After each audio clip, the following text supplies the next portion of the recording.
வணக்கம். parallel angular மேற்பரப்புடன் sliding fits assembly உருவாக்குதல் குறித்த இந்த அமர்வுக்கு உங்களை வரவேற்கிறேன். வாங்க அமர்வை தொடங்கலாம். இந்த அமர்வின் நோக்கங்களை பார்ப்போம். இந்த அமர்வின் முடிவில் நீங்கள் செய்யக்கூடியவை: சர்ஃபஸை ஃப்ளாட் ஆகவும் மற்றும் ±0.04 mm துல்லியத்திற்கு parallel ஆகவும் ஃபைல் செய்தல். வரைபடத்தின்படி டைமென்ஷனல் லைன்ஸை குறித்தல். அசெம்பிளிக்கான எல்லா பாகங்களையும் ஃபைல் செய்து தயார் செய்தல். டோவல் பின்கள் மற்றும் கவுண்டர் சிங்க் ஸ்க்ரூகளுக்கு துளைகளை ட்ரில் செய்தல். டோவல் பின்கள் மற்றும் கவுண்டர் சிங்க் ஸ்க்ரூகளை பயன்படுத்தி காம்பனன்ட்களை அசெம்பிள் செய்தல்.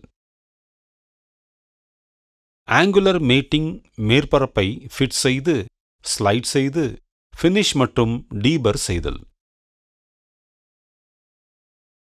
parallel மற்றும் ஆங்குலர் மேட்டிங் மேற்பரப்புடன் ஸ்லைடிங் ஃபிட் அசெம்பிளி செய்யும் செயல்முறையை பற்றி கற்றுக்கொள்வோம். தேவையான கருவிகள் என்னவென்றால் steel rule, vernier caliper, files, dot punch, centre punch, ball peen hammer, bench vice, surface table, marking media, drilling machine, drill bit, countersink screws, dowel pins, vernier bevel protractor, hand reamer with wrench, M4 tap set, counter sink tool, lubricating oil, scriber, tri-squire, parallel clamps. Steel ரூலை பயன்படுத்தி அதன் அளவுக்கான மூலப்பொருளை சரிபார்க்கவும். பாகம் 1 மற்றும் பாகம் 4க்கான மெட்டீரியல்களை 78 mm x 78 mm x 7.5 mm வரை ஸ்மூத் ஃபைல் பயன்படுத்தி ±0.04 mm துல்லியத்தை பராமரிக்கவும். கிடைக்கப்பெறும் ரா மெட்டீரியலின் அளவு தேவைப்படுவதை விட 3 mm அதிகமாக இருந்தால் அதிகப்படியான பொருளை ஹாக்ஸா கொண்டு வெட்டவும். பாகம் 2 மற்றும் பாகம் 3க்கான மெட்டீரியல்களை 39 mm x 39 mm x 7.5 mm வரை ஸ்மூத் ஃபைல் பயன்படுத்தி ±0.04 mm துல்லியத்தை பராமரிக்கவும்.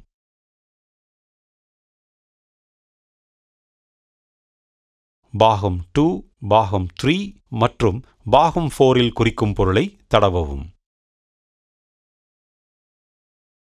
வரைபடத்தின்படி வெர்னியர் ஹைட் கேஜ் பயன்படுத்தி parallel கோடுகளை குறிக்கவும் மற்றும் பாகம் 2 மற்றும் பாகம் 3இல் வெர்னியர் பெவல் ப்ரொட்ராக்டருடன் ஆங்குலர் கோடுகளை குறிக்கவும். வரைபடத்தின்படி பாகம் 4இல் ஒரு வெர்னியர் பெவல் ப்ரொட்ராக்டரை கொண்டு ஆங்குலர் கோடுகளை குறிக்கவும். பாகம் 2, 3 மற்றும் 4இல் விட்னஸ் குறிகளை பஞ்ச் செய்யவும்.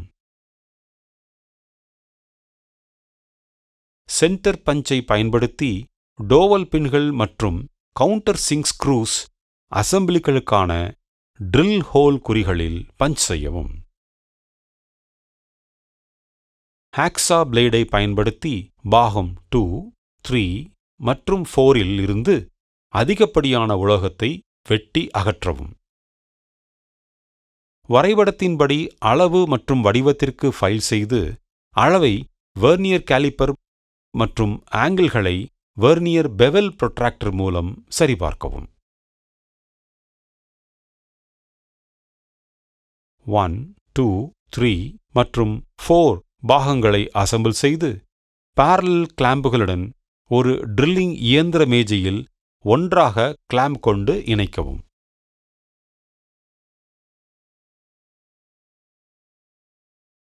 ட்ரில்லிங் இயந்திர ஸ்பிண்டிலில் 3.8 mm விட்டம் கொண்ட ட்ரில்லை ட்ரில் சக் மூலம் பொருத்தி டோவல் பின் அசம்பிளுக்காக த்ரூ ஹோல்களை ட்ரில் செய்யவும்.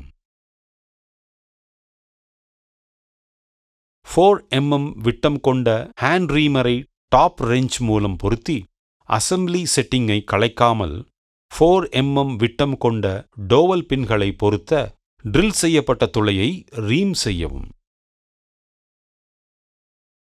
ரீம் செய்யப்பட்ட துளையை மென்மையான துணியால் சுத்தம் செய்து 4 mm விட்டம் கொண்ட டோவல் பின்னை சொருகவும்.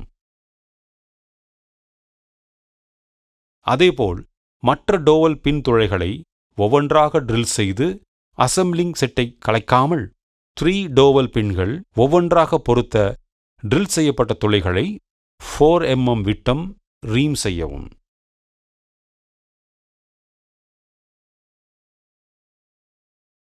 .5 mm பிச்சுடன் M4 உள் த்ரெட்டுக்கான டாப் ட்ரில் அளவை தீர்மானிக்கவும். ட்ரில் அளவு is equal to த்ரெட்டின் அளவு minus threatening pitch, that is equal to 4 minus 0.5. Drill அளவு is equal to 3.5 mm.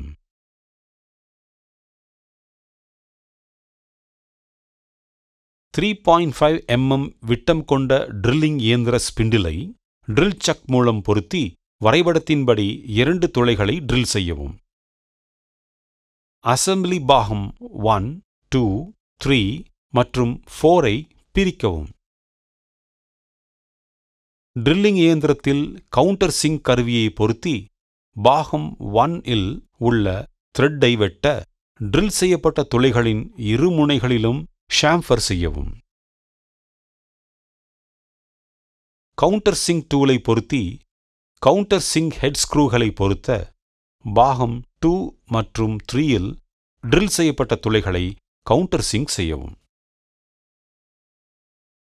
பாகம் 1ஐ பெஞ்ச் வைஸில் பிடித்து M4 டாப் மற்றும் டாப் ரெஞ்சை பயன்படுத்தி உள் த்ரெட்டை வெட்டவும். பாகம் 1, 2, 3, 4 இல் ஃபைலிங் ஃபினிஷிங் செய்து வழவழப்பான ஃபைல்களை பயன்படுத்தி பணிப்பொருளின் அனைத்து மூலைகளிலும் உள்ள பர்களை அகற்றவும். பணிப்பொருளின் வரைபடத்தில் காட்டப்பட்டுள்ளபடி டோவல் பின்கள், கவுண்டர் சிங்க் ஸ்க்ரூக்கள் ஆகியவற்றை பயன்படுத்தி பாகங்கள் அனைத்தையும் ஒன்றாக அசெம்பிள் செய்யவும். ஒரு மெல்லிய கோட் எண்ணெயை தடவி மதிப்பீட்டிற்காக அதை பாதுகாக்கவும்.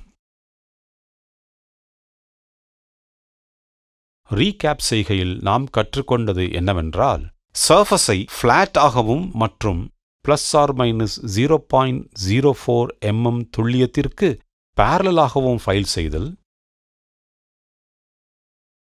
வரைபடத்தின்படி டைமென்ஷனல் லைன்ஸை குறித்தல், அசெம்பிளிக்கான எல்லா பாகங்களையும் ஃபைல் செய்து தயார் செய்தல்,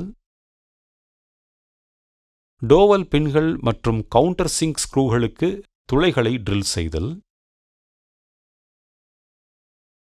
டோவல் பின்கள் மற்றும் கவுண்டர் சிங்க் ஸ்க்ரூகளை பயன்படுத்தி காம்பனன்ட்களை அசெம்பிள் செய்தல், ஆங்குலர் மேட்டிங் மேற்பரப்பை ஃபிட் செய்து ஸ்லைட் செய்து ஃபினிஷ் மற்றும் டீபல் செய்தல். இத்துடன் பேரலல் ஆங்குலர் மேற்பரப்புடன் ஸ்லைடிங் ஃபிட்ஸ் அசெம்பிளி உருவாக்குதல் பற்றிய பயிற்சி நிறைவடைகிறது. நீங்கள் அனைத்து கருத்துகளையும் பயிற்சிகளையும் புரிந்து கொண்டீர்கள் என நம்புகிறேன். அடுத்த அமர்வில் சந்திப்போம்.